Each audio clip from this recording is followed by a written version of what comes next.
Pi, aku boleh nanya nggak? Boleh, boleh. Beberapa hari terakhir ini kan aku sering buka-buka di YouTube gitu. Jadi buka-buka di YouTube kok banyak sekali gitu kesaksian-kesaksian murtadin baru gitu loh. Terus ada juga sih beberapa di antaranya juga kita orang Kristen juga seperti itu gitu. Menurut Tapi kayak gimana sih? Oke. Kalau yang murtadin saya nggak bicarakan lah ya, karena memang karya Tuhan. Tuhan mau menggenapi firman-Nya. Tetapi yang kita bicarakan mengapa ada orang sebagian lah, ada orang Kristen bahkan pendeta yang katanya dia pendeta tapi murtad, dia masuk ke Muslim. Gitu ya, sepakat gitu ya? Oke, saya menjawab. Jadi mengapa itu terjadi? Karena peran gereja yang seharusnya memuridkan, tapi gereja tidak memuridkan, sementara pelayanan itu hanya diwarnai dengan mimbar. Akan tetapi tidak melayani secara pemuridan. Lah, pada saat tidak dimuridkan, maka apa yang terjadi? Maka yang terjadi adalah mereka mulai oleh karena pergaulan, oleh karena pernikahan, banyak faktor. Oleh karena pekerjaan, karena memang di dalam kekristenan itu banyak sekali tantangannya.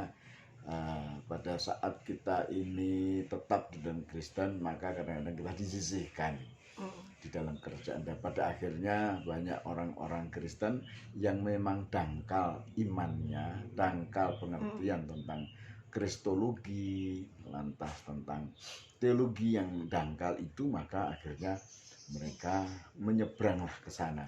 Tetapi yang jelas pengajaran gereja tidak mengajar.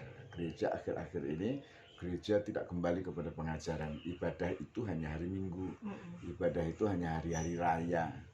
Nah, kalau itu yang terjadi, maka kalau hanya orang beragama itu hanya di dalam peribadatan itu mereka dengar firman, hanya di dalam peribadatan itu mereka merasa sudah cukup dengan beribadah itu, maka iman itu tidak bertumbuh, karena firman Tuhan mengatakan iman timbul dari pendengaran akan firman Tuhan. Firman Kristus, bukan hanya firman Tuhan, firman Kristus. Lah, kalau dia tidak berkembang di dalam firman Kristus, maka secara otomatis imannya goyah. Oleh karena badai-badai perekonomian dunia, apalagi sekarang di musim-musim COVID-19 ini, perekonomian dunia gonjang-ganjing. Nah, lantas juga di dalam pernikahan, kalau laki-laki kadang-kadang masih bisa tahan usia di atas 30, 40. Tapi pada saat wanita di atas udah 25 itu sudah mulai gelisah. Mana jodohku dan lain sebagainya. Maka ada istilah tidak ada rotan akar pun jadi. Nah, bisa jadi seperti itu. Pada akhirnya ya udahlah, nggak ada Yohanes, maka Ahmad pun jadi, gitu ya. Bukan salah, pernikahan itu bukan salah. Yang seharusnya tetap aja menikah, dia beragama, tetapi yang penting itu iman itu berakar kepada Kristus, gitu sayang. Nah, pada saat iman itu berakar kepada Kristus, maka apapun yang terjadi dia tetap berdoa di dalam nama Tuhan Yesus. Mereka tetap melakukan kebenaran firman Tuhan, maka dunia ini akan terang, karena firman Tuhan katakan jadilah terang dunia. Kita ini diciptakan sebagai orang percaya itu bukan hanya untuk menjadi terang dalam rumah, bukan, tapi kita menjadi terang dunia itu, menerangi. Kenapa dunia ini semakin berkecamuk? Iya, karena banyak orang Kristen yang tidak menjadi saksi, tidak menjadi terang itu. Sehingga kalau orang itu tidak jadi terang, maka dia tidak bisa berbuat baik.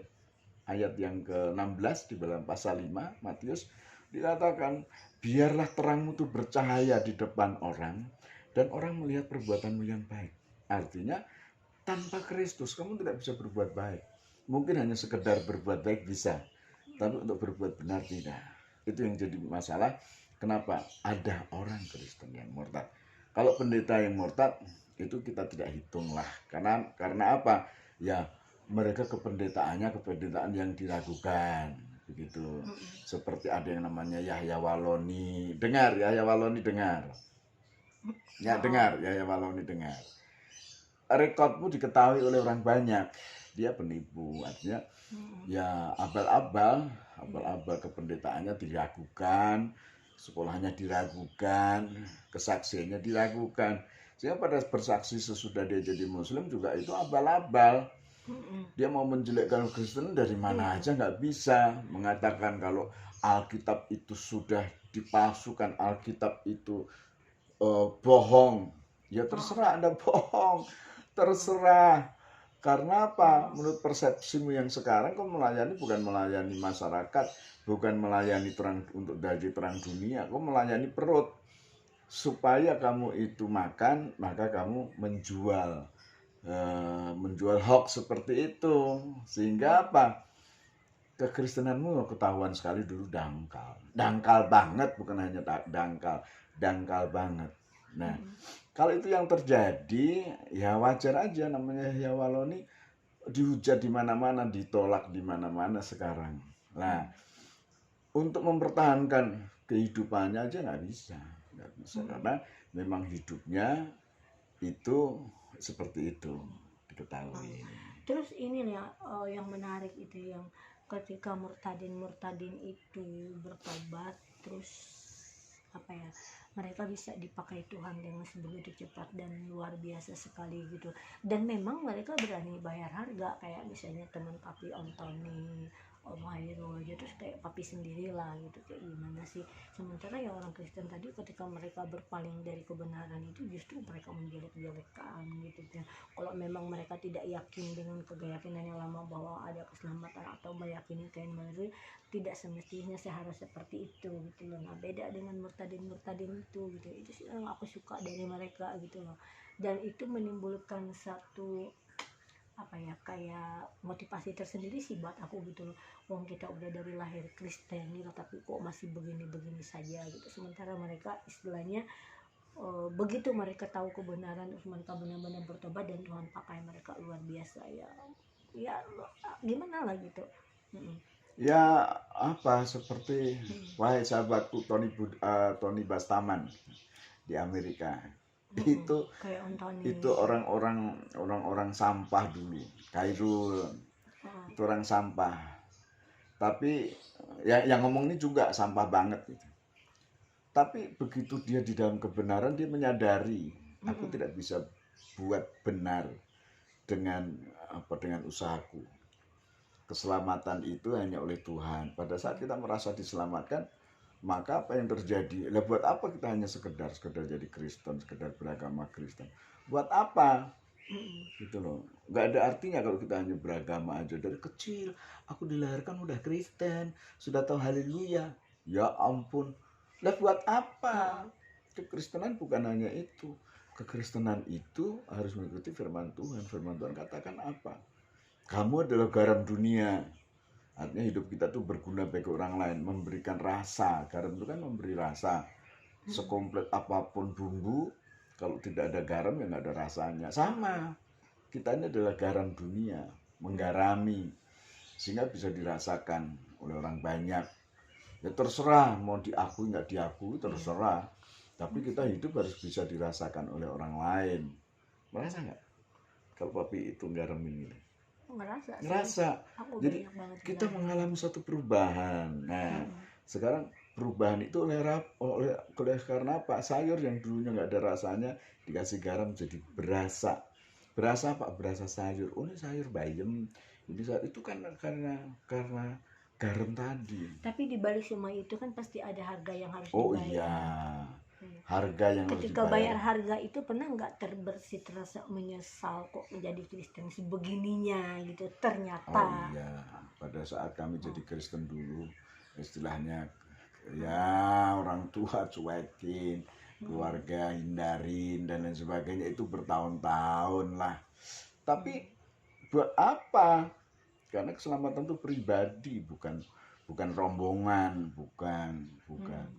Nah, pada saat aku hidup ini aku mengusahakan keselamatan. Bukan pada saat nanti mati aku minta didoakan oleh anak cucu, bukan. Kalau sudah mati ya sudah.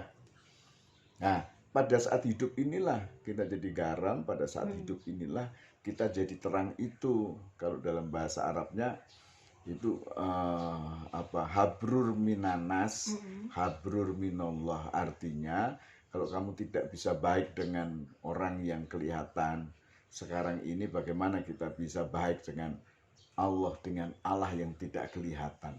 Intinya itulah, intinya itu. Jadi hidup ini harus sekarang ini. Kalau kita tidak baik dengan yang kelihatan ini, dengan istriku aku nggak baik, dengan suami aku nggak baik, dengan orang tua nggak baik, dengan saudara aku nggak baik.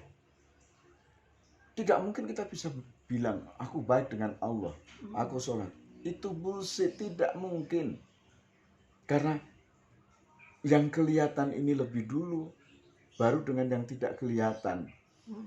Kan begitu, tidak mungkin dengan yang tidak kelihatan itu kita baik. Sementara dengan yang kelihatan itu manifestasinya kita nggak baik.